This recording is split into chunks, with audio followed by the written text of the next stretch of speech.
So from one form of aquaculture, which Ken Whelan was actually talking about, Jim, about ranching, which is a really interesting idea, what he's really trying to say to help anglers.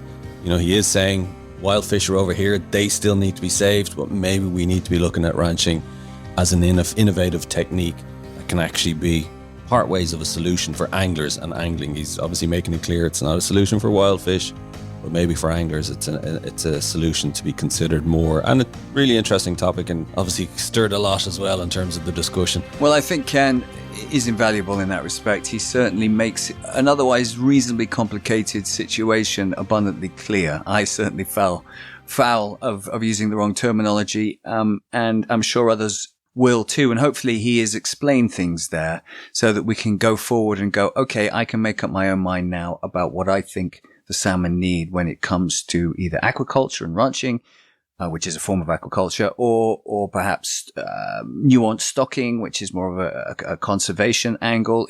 There's a whole spectrum of how we can tackle these problems. But it would be remiss of us not to revisit the story that's unfolding in Iceland. We promised you in episode 1 of this first season of The Last Salmon that we would keep you updated on what's happening in Iceland with regards Parliament. Just to give you a recap, 1% of the country, which I think is some 3,000 people, pitched up a Parliament in protest to let the politicians know that they weren't happy with the huge escapee drama that unfolded last autumn, and they wanted aquaculture be banned or certainly regulated much better than it is at the moment. And there were bills that were being drafted currently and since then that were due to be heard in Parliament, but I think for one reason or another, it's a very contentious issue, so it's been stalled. Anyway, we thought we should catch up with Elvar Fridriksson from the North Atlantic Salmon Fund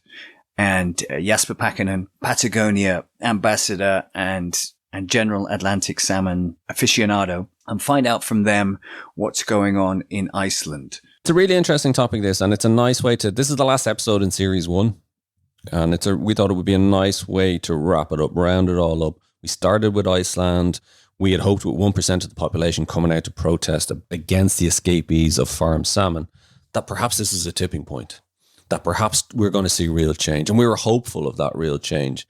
However, it's a case maybe of 2 steps forwards, 1 step back.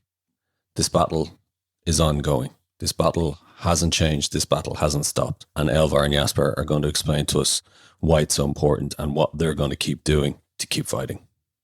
We saw the first draft of the bill, and there was good stuff in there. There was, obviously what we want and the majority of the people in Iceland want is for the industry to be banned. However, when we saw the first drafts of the bill, there was penalties in there that could actually really have an effect. So if these companies were to have an escape, that would mean a permanent reduction of their production capabilities, right? And as we all know, this is about, these companies are worth a lot of money because they have permits to produce masses of fish. So if you can cut into that, that really bites. And there were, punishments for a lot of things, escapes, sea lice, mortalities. So like I said, it wasn't exactly what we were hoping for, but it was definitely, a positive step in the right direction. And it was at that time where people were invited to submit comments, right? And there were a record number of comments that were submitted to the bill, and an overwhelming majority of them, 87% to be exact, demanded that the industry be banned. But there was one set of comments that seemed to be more important and carry more weight than others, and that was from the lobby group that represents the salmon farming industry. And the theme of those comments were, to put it into a few words, they kept referring to constitutional rights to employment, rightful expectations, and ownership, right? And if you bring all that together, that reads, if you touch us, we'll sue you for damages. And that seems to have had quite an effect, because the next time we saw a draft of the bill, it was significantly weaker than it was in the first round, and especially regarding the punishments. So it's been disappointing watching the parliament and democracy at work here. It's very much giving into threats of this industry and not really listening to the people and not really following what they say is the goal of the bill, which is to do this in harmony with nature and salmon, by the way, which we know can't be done, but that's nonetheless the goal of the bill. What's the public discourse been like on this then, Elvar? Are people aware of this, how it's been watered down, and is there public anger then? Like, what's the public lobbying, that side of it? Yeah, I mean, there's huge awareness around this. I mean, it's really unbelievable. It seems like everybody in this country is aware. They have some degree of knowledge about this bill or about the controversy around this industry. And there was huge outrage last fall when we had the escape, which kind of sparked all of this. And then there's been a lot of outrage as well this spring when we started to see these, weaker drafts of the bill. However, what has been probably the most discussed thing, and what many MPs in Parliament have latched onto, is the fact that in the bill they were proposing that the permits for the industry be indefinite. And it's kind of funny to a lot of politicians latched onto this very recently, even though they had heard about this from NGOs months ago. They might have seen a political opportunity or something in this. I don't know. But that has sparked a lot of outrage, and I think I'm pretty sure that they're going to reverse that article in the bill, so they're going to be temporary. But that just shows you where this was headed. Indefinite free use of our fjords, really, for these companies that the population of Iceland doesn't want. Is that your impression, Jasper? I know you're over in you're not in Iceland at the moment. I'm also hearing some of this information for the first time. This is obviously a developing story. What really blows my mind is the fact that now we go back to something that I think we discussed in our previous conversation before, is the fact that Iceland is so passionate in protecting its unique horses. It's a great example of how upside down and backwards this whole situation with Icelandic salmon and protecting the original salmon populations of Iceland is. And for the ones who haven't heard of this horse example before, Elvar, correct me if I'm wrong, but the unique Icelandic horse population is protected in a way that nothing can. The protection and the measures are taken to an extreme. If you ever take an Icelandic horse out of Iceland, you can never bring it back to Iceland. They're very careful in protecting the existing population by setting rules and regulations, making sure that nothing can damage the horses and their health. And now we've got something just as important, just as crucial part of Iceland and what Iceland is known for, what Iceland's nature is about. It's unique salmon populations, and it seems like the Icelandic decision makers are ready and willing to let that all go and jeopardize these last remaining salmon populations. It's really shocking to see how blind and just oblivious they seem to be to what they're doing, what they're actually deciding on. Elvar, if indeed what you're saying is the case, and the majority of the Icelandic population society are anti-agricultural, certainly anti, shall I say, supporting the bills that we all want to be passed through that we've just discussed, where's the disconnect? I mean, we all know politicians move to the beat of their own drum to a certain extent, but when it comes to voting, if it's such a slam dunk that people are behind it, where's the disconnect? in my opinion, it's a municipal issue, right? I mean, it's salmon farming is only operated in two parts of the country, and that's the West Fjords and the East Fjords. And I think actually we touched on this briefly in our last conversation as well, is that these are areas that have been economically deprived for quite some time. So the promise of jobs seems to outweigh just about anything, right? And it's frustrating because it's such short-term thinking, right? It's always putting a Band-Aid on a massive gaping wound, and this is the latest idea, to save these villages with open net pen fish farming. Only like 12 years ago or something, that there were plans to build an oil refinery in that area, right? And now it's fish farming, and in my mind, there's just a lack of political willpower to think further ahead and actually be a champion at this and make the right decision, even though it may hurt right now. It's going to be the right decision in the long term. And it seems that so many politicians are willing to look the other way because there is an industry there that is currently supplying jobs. So,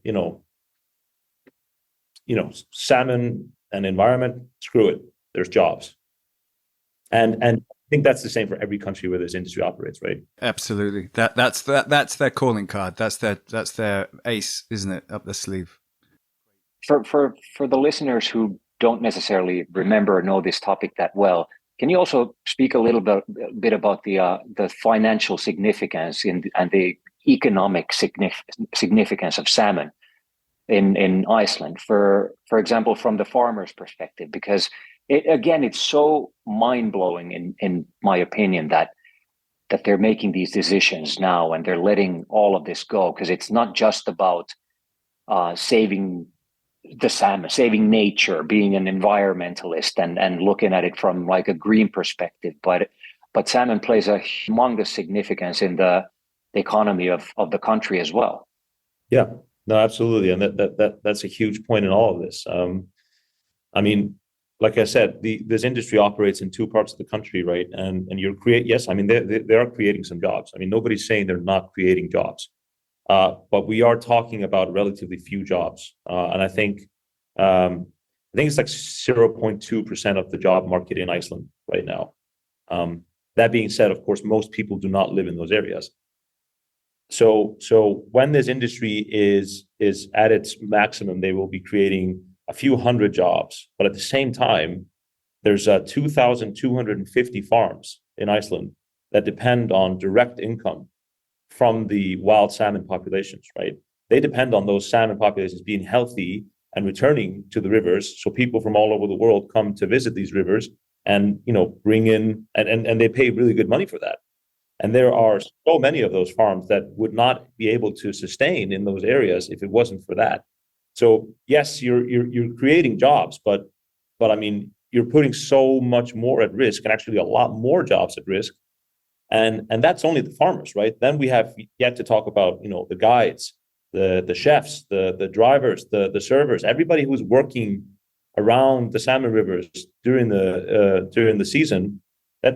That's a huge part of who we are and have been for such a long time. I mean, people have been coming here to fish for salmon, not just for a few years, but I mean for about 150 years, and they seem to be able to sacrifice this. And believe me, this is not ignorance. I mean, they know this. Like, this has been brought to their attention multiple times, and when the escape happened last year, it was those farmers and those guides and those volunteers that were left doing the dirty work, trying to get as many of these farm salmon out of the rivers as possible. It wasn't the company themselves. It wasn't the MPs. It was the people in the country, right? And now they're just trying to force this industry through anyway. Picking up on Simon Setra's book, The New Fish, and I think I mentioned in the last episode, John Kaldal, the spokesman for the Icelandic Wildlife Fund, and just those comments keep staying with me. And if you wouldn't mind, I'll just read them out, the ones that I highlighted from the New Fish book. Kaldal says we have to argue with people who view the world through Excel sheets. It's not about being for or against food production and jobs. It's about choice of technology. He talks about aquaculture and the need for, the closed pen system. But he's keen to point out also that the Atlantic salmon being put in the Icelandic pens is Norwegian, different from the Icelandic salmon. But the worst thing is, he says, he talks about the sufferers in terms of the salmon tourism and the farming economy, as we've mentioned earlier. But he says the worst thing is we don't need salmon farming. We know from other countries it will have a negative impact on important parts of the economy, such as tourism and farmers' income. Jobs in salmon production are in the low-income part of the labour market, and we don't need more jobs like that.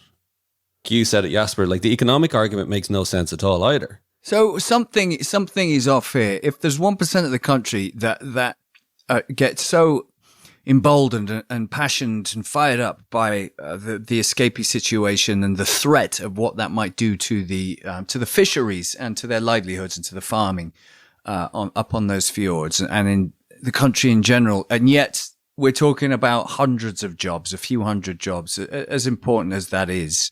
Let's not take away from that. Employment is absolutely crucial, especially in this day and age. This imbalance between those numbers means that we're missing. There's something in this puzzle that we're missing, that there's something going on, that these politicians are turning a blind eye to the numbers, to the votes, to the things that are very important to them as politicians. I always say that, people should make their own assumptions, right? But the first thing the industry did when they were starting up shop here is they hired the Speaker of the House in Parliament as their head lobbyist. They went to the West Fjords and they went to the East Fjords, and they hired really prominent figures in the right-wing politics to go to training in Norway. And then upon their return, they were no longer municipal politicians. They were employees or directors or managers of the salmon farming companies.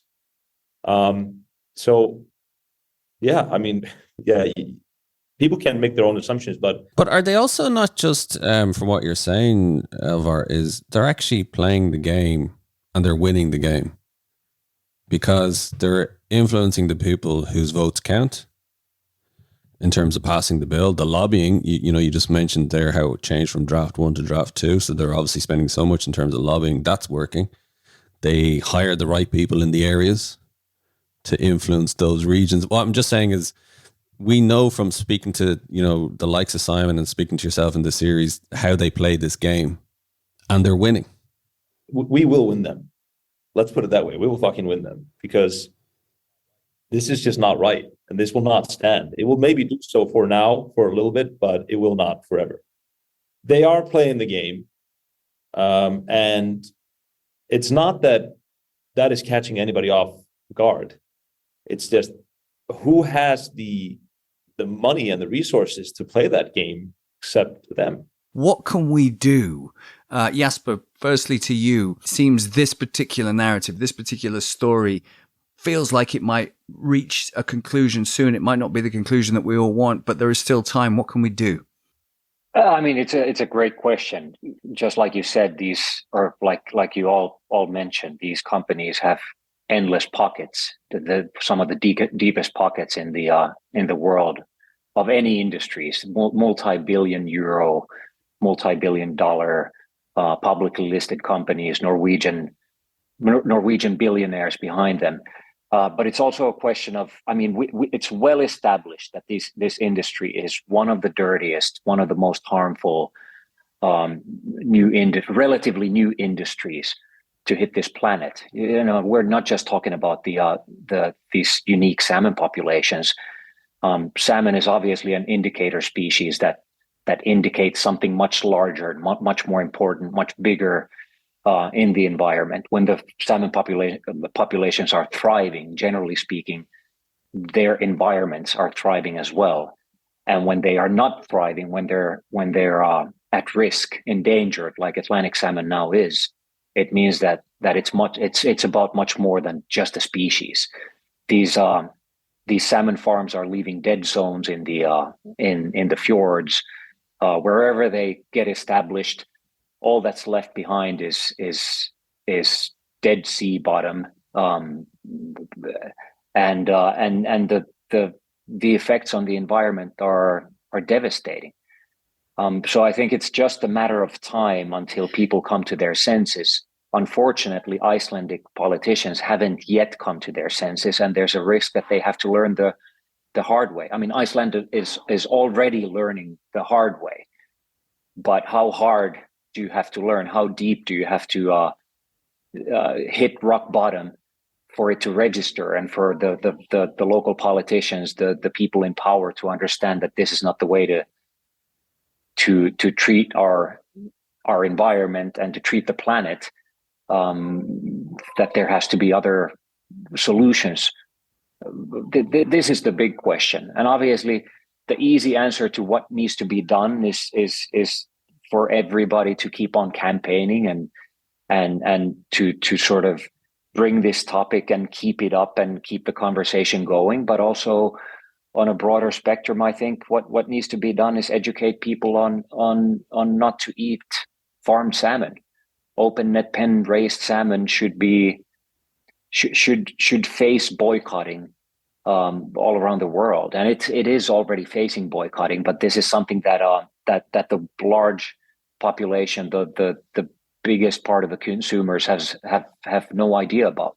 And this is also a problem that stems from the salmon farming industry having endless amount of resources and money to put into lobbying, sort of lobbying, PR lobbying as well. I mean, the amount of effort and money they put into putting out positive stories about farmed salmon and how healthy it is and how, borderline superfood. It's actually an investment to your health to be eating farmed salmon. This is the narrative that we keep on seeing that's being put out by the salmon farming industry. And the other side of the coin needs to be brought to life and brought to light as well. So we need to call them out and question everything they're saying, and just keep spreading awareness, boycotting, buying the food, eating the food, educate our friends, talk about it, keep it on the table. Excuse the pun. Keep the conversation on the table. I think so. I think it's certainly working. People that I know aren't eating salmon anymore, just don't eat Atlantic salmon. And that's purely because of conversations I've had with them and images I've shown them. So it's a really powerful narrative to follow, that one, to boycott buying it and eating it. Over to you, Elvar, tell us what we can do. I think we kind of have to break this up into short term and long term. I mean, firstly, I would like to echo Jasper's points and yours about that this is ultimately a consumer thing, right? I mean, if there is no demand, then there will be no supply. But something that I've seen in my work and in my travels is that there are a lot of people who are very much against this industry, but there's sushi on the table, they'll have a bite. We're at the point now where there should be no compromise, and I'm saying this very specifically to the listeners of this podcast, that like people who are really passionate about salmon, there's just no time for compromise anymore, right? There has to be a boycott, and it has to be a complete boycott. Some people are not buying farmed salmon in the supermarket, but they have no trouble eating it if it's being served at a social event or something like that. We have to be very hard line about this. We're at that point. And I think we've been able to educate the consumer here in Iceland, but we are a tiny population, right? So tackling that on a global scale is a different animal, but it can be done. It was done by the salmon farming industry. I mean, they are so popular because of marketing. That's it. It's just 40, 50 years of really good marketing. We just need to demarket their market, right? That's right. But in the short term, I mean, speaking for Iceland, we are still in the thick of it here. I mean, this bill has not been passed through Parliament, and it may not be passed this spring. There's a possibility that it will get pushed until the fall, and we can use all the help we can get in terms of people writing about this online. There are email addresses for every single member of Parliament available in Iceland. Let's tell them what you think. Tell them what the world thinks about this. Is the campaign Let's Undo This, is that still live, and is that still something that our listeners can get behind? Yes, absolutely. So we did deliver last week 46,000 signatures to Parliament, and that's thanks to the many people who signed the petition. But the petition is still live because, I mean, the bill, like I said, has not been approved yet. But we felt it was important to deliver those signatures because, Parliament is coming to a close, and it was absolutely essential to give this to the ministers, and tell them that the world is watching. But that petition at letsundothis.com is still up and running. There's a lot of information on there as well that can help educate people, and if you sign up to the petition, you'll get updates as well with what you can do to help. So I encourage everybody to do that. We urge our listeners to do what they can in the short window of opportunity that we have left to remind the Icelandic politicians that all eyes are on them. What they do will have echoes for years to come.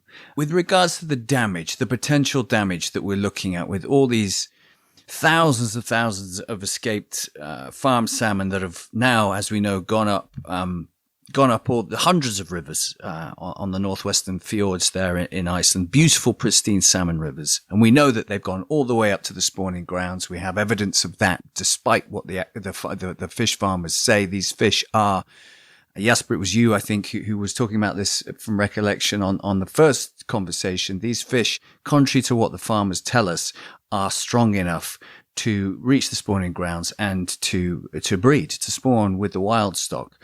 When might we be seeing the fallout from that? Because my thoughts are it's going to potentially take some visual catastrophic evidence to finally change, as it often does, it'll be too little too late, but to change the minds of the powers that be. When are we going to start seeing or through research, reading about conclusive evidence that shows that escapees damage irreparably the wild stock? I would say it's probably going to be a couple of years until we see the full extent of the genetic damage from last year's escape. But that being said, it's really important for people to know that the damage is not only done by one massive escape. It's a constant leak. There's a constant flow of escapees from this industry. And one fish per metric ton is kind of the rule of thumb here.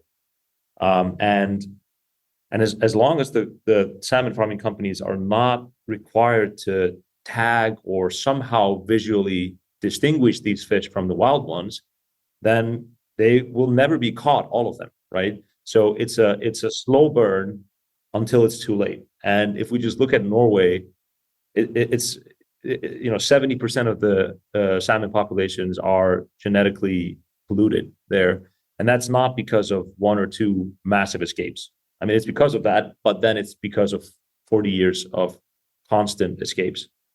And yeah, so I mean, we'll know more about the exact damage of this escape in a couple of years' time when you start seeing smolts and juveniles, from those fish. But the damage is already taking place, and it's only going to get worse if this continues. Sounds like a cancer, doesn't it? Leaching into the rivers there. These beautiful, I can't stress enough, these rivers in Iceland are what all rivers once were and should be. They are clean, cold water, pristine ecosystems for wild Atlantic salmon, one of the last bastions left on Earth for these incredible creatures. And these wild fish are just escaping, sometimes in events like the storm that hit them in autumn last year. But they are, as Elvar says, they are leaching like a cancer on a daily basis. These escapees are getting out of these open nets, and they are going upriver, and they are wreaking havoc on the DNA of the wild stock. I think if there's one thing we've learned, Jim, from the first episode of this series, we started with Iceland. We thought maybe there's a glimmer of hope here, and we still hope, in terms of kind of people's willingness to keep fighting. But if anything that this shows is The game keeps playing. You got to keep fighting. You got to keep playing better. You got to keep playing stronger. There's no stopping. There's no remaining, standing still. This is an ongoing battle. This is a war of attrition. We may lose this battle, but we will win the war. I'm with Elvar and with Jasper. I believe in the good will out and the truth will out. And I think when the world finally realizes the nefarious nature and the amount of bullshit that they've been fed about organic, sustainable salmon, Atlantic salmon, that right now still millions of people think is crazily good for them, is very healthy, is sustainably farmed. When that truth comes out, I have a feeling, the tables will turn. Absolutely. And this bill that is being discussed here now, we did this in 2019 as well, right? So we're here in 2024 now. We'll be here again in 2028, regardless. It doesn't matter what the outcome of this bill will be. I mean, we're going to keep fighting for the salmon. And I do think that, despite very concerning efforts from decision makers, and that I think it's important to recognize that we're slowly but surely headed in the right direction in many ways. There's I would say the biggest positive about this bill is that they are making the rest of the shoreline of Iceland a free, like a legally binding free zone from fish farming, right? So we gotta recognize that this is a slow burn, and it's gonna take a while until people realize what is right here. But yeah, we'll be here next time around as well. And this battle isn't lost yet. You've got the pipes of Bjork, the Queen of Iceland, singing for the salmon. You've got the will, the acumen, the passion, and the experience of all you wonderful, wonderful NGOs and campaigners such as Elvar and Jasper. We just will keep watching. You have our support 100%. Please ask of us whatever you need, and we will keep fighting for the salmon on your behalf. It's absolutely crucial that Iceland does not give in to aquaculture. My conclusion is echoing Elvar when he said that the listeners of this podcast are the ones that really, really have the responsibility of doing the right thing. I mean, the people who would tune in to listen to something like this, they or we are the ones that should really be hard on a topic like this, and there are no compromises. If it's not the anglers, the angling community, and the community that is really passionate about saving the salmon, that shows an example and leads the way, there can't be any compromises. If it's not this community, then nobody else is going to do it. So there's a big responsibility on everybody's shoulders here, and I think every listener should keep that in mind and spread the word. I think that's brilliant, Jasper. I think you're right. Anglers, next time you're angry that you haven't seen a salmon, that you haven't caught a salmon, that you spent money on a salmon trip and there haven't been any around, just every time you lose a salmon or don't catch a salmon, a Norwegian billionaire makes some more money. Think about that. Take your passion and your anger out on that and fight for our salmon and spread awareness and stop eating it.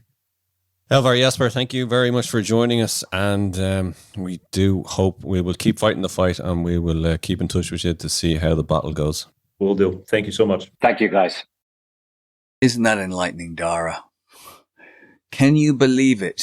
The powers of aquaculture have somehow managed to get their claws into the parliamentary system of Iceland, and things aren't quite going the way that the country, or the people of the country, at least I'm told, reliably informed, want them to go. Watch this space. This is not a story that has ended or will be ending anytime soon. And as Jasper put it so well there at the end, this is for anglers. This is the message for anglers, for the salmon angling community that are listening to this podcast, have listened to us throughout the series across 12 episodes where we covered aquaculture, we covered activism, we covered hatcheries, we covered ranching, we covered angling, we covered every gamut and every angle to it. But as Jasper says, rightly says at the end, now is the time. There's no more compromises. Now is the time. If you can't take action, if you can't step forward, the listeners listening to this podcast, of all podcasts, what hope then is there for the salmon? Absolutely. I think it's such a call to arms for everybody listening to this podcast with regards to aquaculture. At least really have a good think about whether, if you still buy Atlantic salmon from the fishmongers or the supermarket or in restaurants, wherever you might be thinking about eating this stuff, maybe think about what you've learned on this podcast, because it really is the most powerful way to change opinion and to change culture is from the consumer end. And if us consumers stop eating and demanding this stuff, then they'll have no choice but to stop supplying it, stop farming it in the way they're currently doing. And I think that, if I may be so bold, that spans out across the whole of season 1. I've learned a lot about fish handling. I've learned a lot about ranching. I've learned a lot about what's going on out at sea for the salmon. And there's a lot to digest, but I think if our listeners, if we can urge you, if we can ask you for one thing, it really is to have a think about where you think the salmon has a future in your life and how you can help it achieve that, how you can help stem the bleed of the wild Atlantic salmon with everything that you've heard over these past 12 episodes. Well, Jim, thank you. It's been an absolute pleasure. I still haven't got to meet you in person, haven't got to cast a line with you yet, but we will. And I want to thank you, my friend. For those people that don't know, Daire reached out to me last summer with this brilliant idea, which I think is such a beautifully crafted idea to tell the story of the salmon and educate anglers and educate people beyond just the riverbank about its plight. And I thank you for bringing this idea to me. It really is. I think we have to keep telling the story. We have to keep going. There's so much more to say. There's so much more to do. As we know from this first series, we've only just begun with the fight for our salmon, and we urge everybody to please keep in the fight for our salmon.